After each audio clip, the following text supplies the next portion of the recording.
Nnamdi Kanu to drop lawyers, defend self as trial resumes. Family speaks.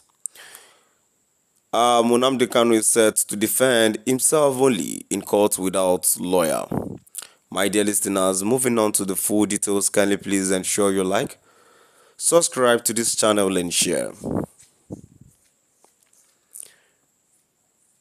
The family of the indigenous people of Biafra leader Nnamdi Kanu has revealed plans to defend himself in court when his trial resumes on March 21.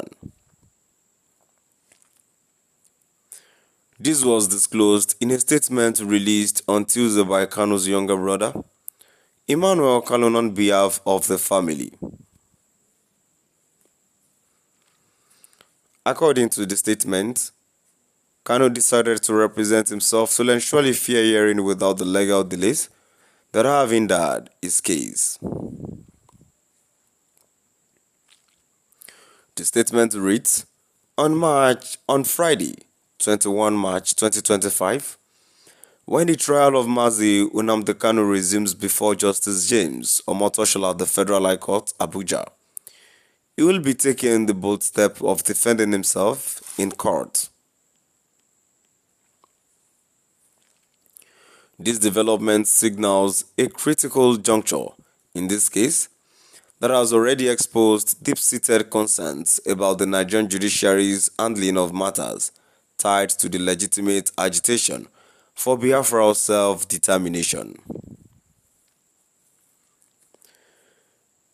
The absence of traditional legal representation will dismantle the usual, as my Lord pleases, constraints that govern judicial proceedings in Nigeria that has for decades allowed the court to brazenly subvert the cause of justice under a cloak of difference that shield rather than expose injustice.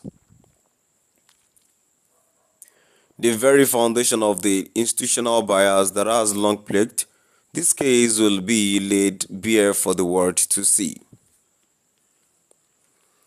This decision by Mazi Nnamdi Kanu comes on the heels of successfully forcing the recusal of Justice Binta Onyeko, who brazenly defied the Supreme Court of Nigeria through a dictative implementation of the termination contained in their judgment.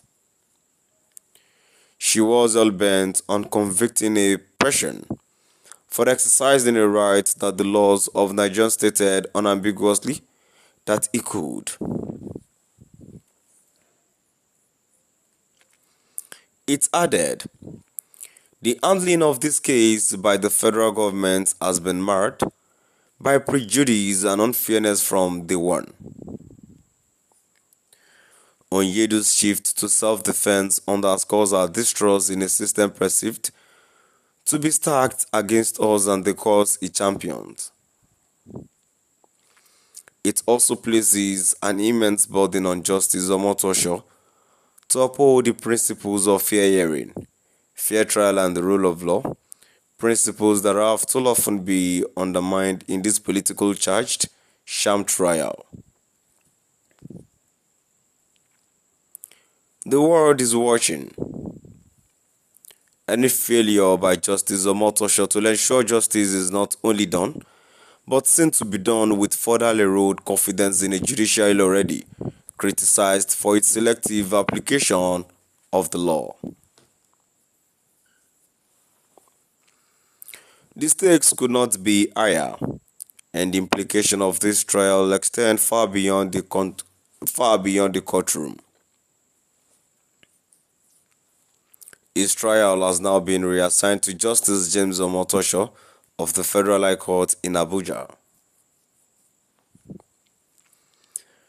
This comes after Justice Binta Onyeko, who had previously handled the case, stepped down following an earlier court order. Kanu had strongly objected to an attempt to continue presiding over the matter during the last court appearance. Since June 2021, Kanu has been held in solitary confinement at the Department of State Services headquarters in Abuja, following his controversial arrest and extradition from Kenya.